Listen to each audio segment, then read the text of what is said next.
Time has been a somewhat intractable problem in science.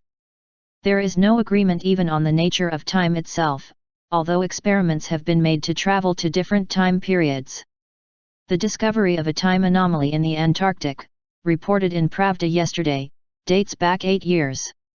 Nevertheless, I find it highly interesting that such a discovery was made and that we have heard little or nothing about it in the Western press. The Pravda article details not only the Antarctic discovery but also prededents of time-related research done in Russia. The time anomaly is not the only unexplained discovery in the Antarctic. In April 2001, a spy satellite image apparently located a man-made structure under 2 miles of ice there. The military was less than forthcoming about this discovery, and many will remember a rather strange emergency medical evacuation during the Antarctic winter in 2001. This may be connected with a huge lake and corresponding magnetic anomaly discovered under the eastern part of the Antarctic close to, actually right under, the Russian Vostok base there. Pravda. Time can be turned back. March 1, 2004, 1537. Time has been one of the most complicated and less studied scientific issues since ancient times. 8 years ago, American and British scientists who conducted investigations in Antarctica made a sensational discovery.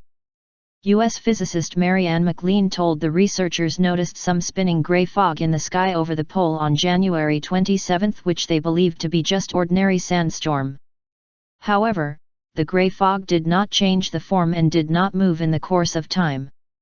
The researchers decided to investigate the phenomenon and launched a weather balloon with equipment capable to register the wind speed, the temperature, and the air moisture. But the weather balloon soared upwards and immediately disappeared. In a little while, the researchers brought the weather balloon back to the ground with the help of a rope attached to it before. They were extremely surprised to see that a chronometer set in the weather balloon displayed the date of January 27, 1965, the same day 30 years ago. The experiment was repeated several times after the researchers found out the equipment was in good repair. But each time the watch was back it displayed the past time. The phenomenon was called the time gate and was reported to the White House. Today investigation of the unusual phenomenon is underway. It is supposed that the whirl crater above the South Pole is a tunnel allowing to penetrate into other times. What is more, programs on launching people to other times have been started. The CIA and the FBI are fighting for gaining control over the project that may change the course of history. It is not clear when the U.S. federal authorities will approve the experiment. Famous Russian scientist Nikolai Kozyrev conducted an experiment to prove that moving from the future to the past was possible. He substantiated his views with the hypotheses on instant information spreading through physical characteristics of time. Nikolai Kozyrev even supposed that time could execute the work and produce energy. An American physics theorist has arrived at a conclusion that time is what existed before existence of the world. It is known that each of us feels a different course of time under different conditions. Once lightning hit a mountain climber, later the man told he saw the lightning got into his arm, slowly moved along it, separated the skin from the tissues and carbonized his cells. He felt as if there were quills of thousands hedgehogs under his skin. Russian investigator of anomalous phenomena, philosopher, and author of numerous books Gennady Belomuev published his article under the headline Time Machine, First Speed On in the newspaper On the Verge of Impossible. He described unique experiments conducted by a group of enthusiasts led by Vadim Chernobrov, the man who began creation of time machines, devices with electromagnetic pumping in 1987. Today the group of enthusiasts can slow down or speed up the course of time using special impact of the magnetic field. The biggest slowing down of time made up 1.5 seconds within an hour of the equipment's operation in labs. In August 2001, a new model of the time machine meant for a human was set in a remote forest in Russia's Volgograd region. When the machine even operated on car batteries and had low capacity, it still managed to change the time by 3%. The change was registered with symmetrical crystal oscillators.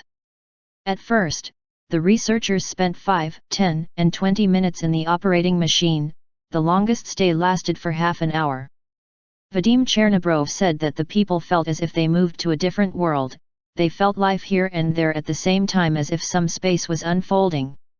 I cannot define the unusual feelings that we experienced at such moments. Neither TV nor radio companies reported the astonishing fact. Gennady Belomuev says the Russian president was not informed of the experiment. However, he tells that already under Stalin there was a research institute of the parallel world. Results of experiments conducted by academicians Kurchatov and Iofei can be now found in the archives. In 1952, head of the Soviet secret police organization Lavrenti Beria initiated a case against researchers participating in the experiments, as a result of which 18 professors were executed by shooting and 59 candidates and doctors of physical sciences were sent to camps. The institute recommenced its activity under Khrushchev. But an experimental stand with 8 leading researchers disappeared in 1961, and buildings close to the one where experiments were conducted were ruined. After that, the Communist Party Political Bureau and the Council of Ministers decided to suspend researchers of the institute for an uncertain period. The program was resumed in 1987 when the institute already functioned on the territory of the Soviet Union. A tragedy occurred on August 30, 1989. An extremely strong explosion sounded at the institute's branch office on the Anju Islands. The explosion destroyed not only the experimental module of 780 tons but also the archipelago itself that covered the area of 2 square kilometers. According to one of the versions of the tragedy, the module with 3 experimenters collided with a large object, probably an asteroid, in the parallel world or heading toward the parallel world. Having lost its propulsion system, the module probably remained in the parallel world. The last record made in the framework of the experiment and kept at the Institute archives says, "We are dying but keep on conducting the experiment. It is very dark here, we see all objects become double, our hands and legs are transparent, we can see veins and bones through the skin. The oxygen supply will be enough for 43 hours, the life support system is seriously damaged. Our best regards to the families and friends." Then the transmission suddenly stopped.